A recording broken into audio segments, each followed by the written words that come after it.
طيب الفيديو ده مهم جدا لأي حد في مجال الإضاءة، المسرح، شغل الدي ميكس والحاجات دي.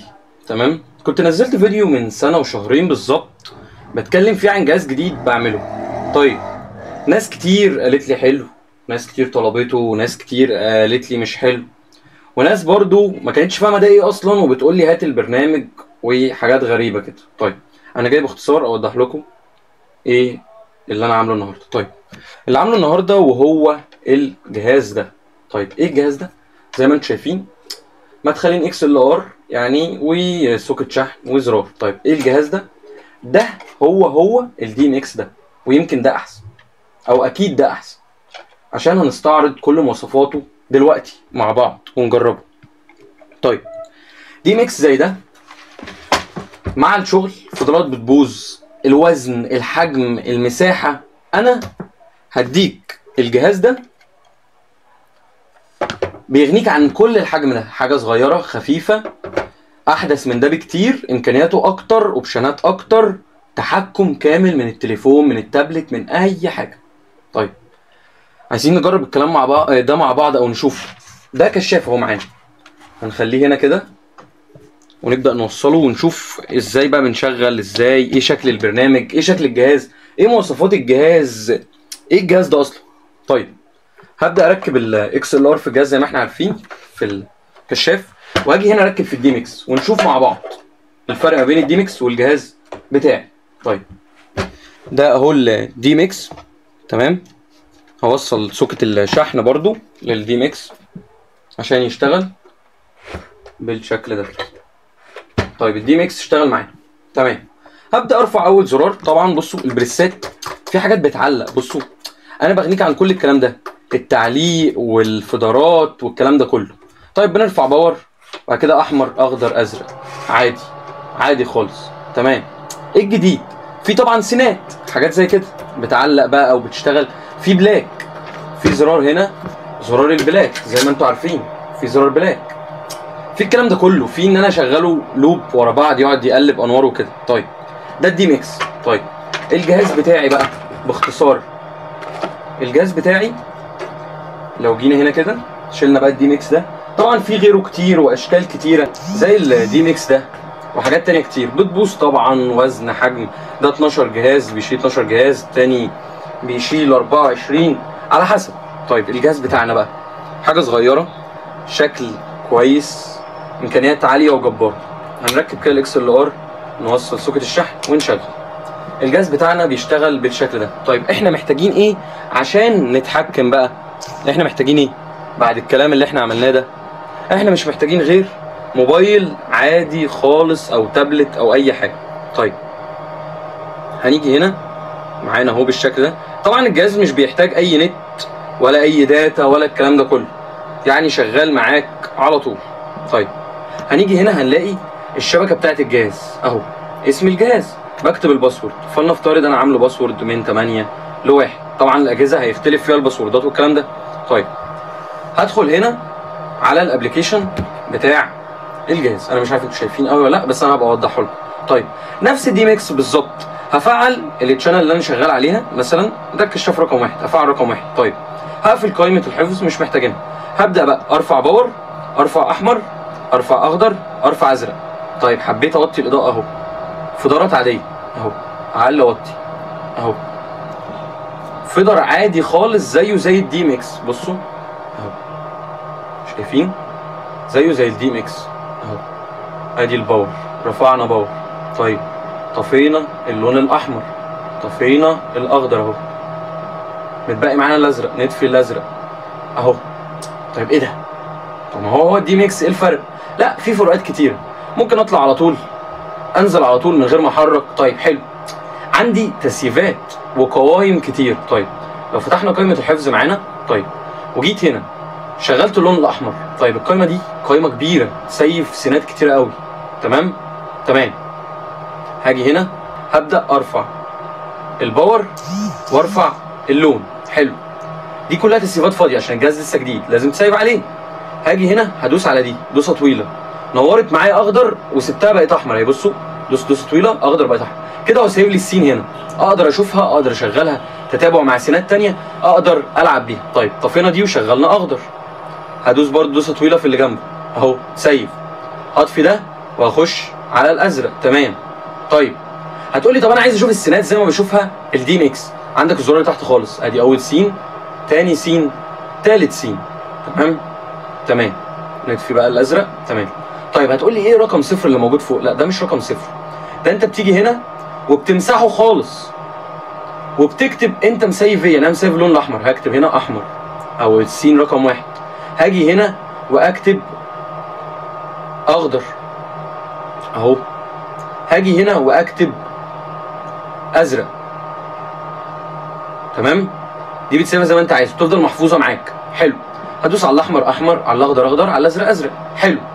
طيب عايز اشغلهم تتابع زي الدي ميكس، هدوس هنا دوسه طويله، هنا دوسه طويله، هنا دوسه طويله. حلو. الثلاثه دول بس هيشتغلوا تتابع، مش زي دي ميكس لازم ال8 سيشنات يشتغلوا ورا بعض، لا على طول كده. هدوس هنا سرعه التتابع، احمر اخضر ازرق، احمر اخضر ازرق، زي ما انتم شايفين. اتحكم في السرعه من هنا من الفيدر ده. تمام. تمام كده بقى بطيء قوي. بصوا احمر هياخد وقت، بعد كده يجي على الاخضر وكذلك. بتحكم في سرعته من هنا. تمام. طيب عايزين نشيل واحده من النص، يعني عايزين نشيل الاخضر، هعمل ايه؟ دوسه عاديه في النص، بقى عندي احمر وازرق بس، يعني اقدر اكنسل حاجات من النص او ازود حاجات. ابدا ادوس كده تاني ازرق اهو، بعد كده هستنى شويه هيجيب معايا احمر. طيب عايزين نسرع شويه، هاجي هنا شويه اهو احمر، ممكن اسرع اكتر اسرع اكتر اهو. شايفين نقدر نكنسل. طيب عايزين بقى لعب وحركات، نعمل ايه بقى؟ نخش على قائمه الدرامز. طيب ادي بقى كتب لنا بقى في قائمه الدرامز ايه؟ الاحمر والاخضر والازرق والباقي صفر. طيب قائمه الدرامز دي عباره عن ايه؟ كانك بتلعب درامز بس والاضاءه. ادي احمر اخضر ازرق، تقعد تلعب كده اهو. طب تمام. عندي ميزه كاتب لك كل خطوه صفر تحت، لا دي بقى ميزه هقول لك انا بقى هي.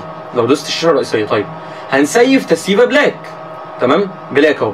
طيب اخر تسييفه دي اهي هنسيفها بلاك. حلو. اخر تسييفه لو انا جيت كتبت هنا بلاك اللي هو الاسود يعني، تمام، دي اخر تسييفه في التسييفات بتاعتها.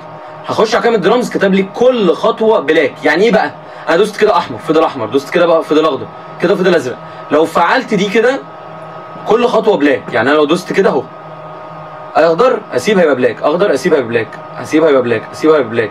تفضل تدوس اهو تطفي، تدوس وتطفي، هيفضل يقلب معاك اهو كده 1 2 3، يقعد يقلب طول ما انت دايس منور. تسيب يطفي، دي كل خطوه بلاك. طفيتها ماشيين سين سين خطوه خطوه، وكذلك الباقي لحد ما تسيفهم يعني. وبتكتب هنا الكلام بيفضل موجود. حلو.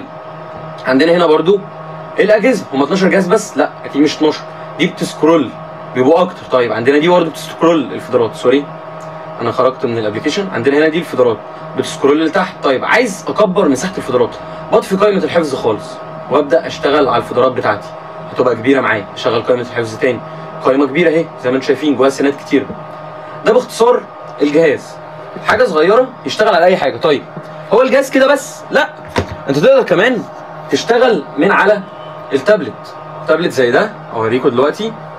هتيجي هنا عندك البرنامج بالشكل ده، تفتح البرنامج اهو. نتاكد بس ان احنا هنيجي نعمل ايه. هنيجي هنا واخش على الشبكه بتاعت البرنامج، هو كانه راوتر بيفتح لي شبكه خاصه بيه اهي. هيقول لي اكتب الباسورد، هكتب الباسورد اللي جاي مع الجهاز اللي انت طالبه وتدوس اتصال كده هو اشتغل. تمام. الكيبورد بقى ماشي. هاجي هنا بقى التابلت بيبقى اوضح شويه، يعني اكبر مساحه اكبر، تحكم اكتر، نفس التحكم بس هو اكبر كشكل. هدوس هنا اول جهاز اهو، فعلته، ابدا ادي 1 2 3 4 الوان. فلاشر معانا، نطفي الفلاشر، نطفي لون تاني، ندي فلاشر تاني، كل الكلام ده موجود. وطبعا زي ما سيفنا السينات كلها موجوده اللي احنا سيفناها. السينات بتسيف معانا على البرنامج. تمام. هاجي هنا على الدرامز اهو 1 2 3 1 2 3 وكذلك. فزي ما احنا قلنا الجهاز شغال. وايه ونقطه كمان، انت لو انت شغال بقى شغل مسرح وكده ومعاك حد شغال معاك، ممكن تسيف سينات وهو يتحكم في سينات وانت تتحكم لايف في الجهاز. ازاي بقى؟ يعني انا اهو شغال هنا سينات اهو، اقدر اشتغل هنا كمان على الاثنين. تقدر اهو اشتغل هنا اهو، اشتغل هنا اهو اهو شغال على الاثنين. طيب واحد ممكن يشتغل فين؟ يشتغل سينات، هو شغال سينات هنا، تمام؟ شغال سينات. انت تشتغل هنا فين بقى؟ تشتغل هنا اهو، تشتغل هنا انت لايف اهو. انا شغال دلوقتي هطفي الاحمر، هشغل اهو اخضر، حلو. هو هنا شغل السين اللي بعده ازرق، او اجهزه ثانيه بقى لو في اجهزه كتير، انت تروح عامل ايه بقى؟ رافع له اخضر معاك، طفي له الازرق خالص. الكلام ده كله تقدر تشتغل على الجهازين في نفس الوقت. تقدر تشتغل هنا برضو على الفيدرات عادي، لو جيت هنا ترفع على الفيدرات عادي اهو، اطفي لك باور اهو اهو، طفيت باور، طفي خالص، طفيت خالص. تقدر تشتغل على ده وده مع بعض الاثنين عادي، مش شرط تشتغل على جهاز واحد. وبيشتغل معاك على بص على اضعف الاجهزه. بص تابلت ايه؟ تابلت الوزاره، شغال على تابلت الوزاره اهو، تابلت الوزاره العادي، اقل نسخه من تابلت الوزاره شغال عليها الجهاز. يعني اضعف جهاز عندك هيشتغل على الكنترول ده. ومتاح ان انت تيجي تجربه، العده موجوده، جرب عليها براحتك. حابب تشتري اشتري، مش حابب تبقى خدت فكره، ولو حبيت تشتري اشتري بعدين. ده الجهاز بكل اختصار زي ما احنا قلنا، يغنيك غنى كامل عن الدي ام اكس ده وغيره وغيره وغيره. وطبعا هنطور وننزل حاجات احسن من ده بكتير واعلى بقى من الكنترولات بتاعت دلوقتي. بس ده يغنيك عن اي دي ام اكس انت بتستعمله نهائي. شكل بقى احسن، حجم اصغر، تسيبه بقى. انت واحد بتشتغل شغل مسرح تركبه، تشتغل انت ولو معاك حد من الفرقه هو يشغل السينات، ما يشتغل شغل افراح، يشغل معاك حاجات عشوائي لوحدها، تشتغل بيه شغل عارضه وافتتاحات، يشتغل معاك ايفنتات، يشتغل معاك في كل حاجه. جهاز صغير شكله جميل، شغال بكل حاجه. طيب مش حابب تشغله بشاحن؟ تقدر كمان تشغله ببطاريه. يعني الجهاز ده تقدر تروح مركب بطاريه زي دي كده اهو وتشغل الجهاز، الجهاز يشتغل. اقدر اركب اهو الاكس ال ار واتحكم وهوريك برده الكلام ده اهو. الشاحن شلنا الشاحن خالص، شغال اهو ايه؟ شغال على البطاريه. لو جينا فتحنا كده اهو، دخلنا على الشبكه معانا بتاعه الجهاز اهو، دخلنا على شبكه الجهاز. لو جيت اهو عملنا نفس اللي بنعمله، فعلنا اهو، شغال على البطاريه يعني من غير كهرباء اهو، شغال على البطاريه دي زي ما انتم شايفين. وحتى برده لو جيت فصلت البطاريه اهو، الجهاز فصل خلاص، هو شغال على البطاريه. طبعا الجهاز مستخدم فيه افضل الحاجات، كل حاجه فيه اوريجينال، سكوتات اوريجينال، حاجه نحاس، شغل عالي. وطبعا الجهاز نازل بسعر خرافي جدا، ارخص من الدي ام اكس ده بكتير. يعني ده دلوقتي يعمل له 2000 ونص 3، حجم ووزن وقصه الجهاز الصغير ده، ومش تحتاج له بقى صيانه فيدرات والقصص دي كلها. وبكام؟ ب 1999 جنيه بس، والفتره محدوده عشان احنا لسه منزلين اول نسخه من الشركه بتاعتنا، تمام؟ وحابب اقول لكم ان الجهاز ده كله تصنيع محلي، يعني كله صنع في مصر، كله من صناعه بلدك. بس كده، انتظرونا بقى في كنترولات تانية جديده واجهزه اضاءه جديده، ويعني ان شاء الله ننزل حاجات كويسه وتعجب الناس كلها.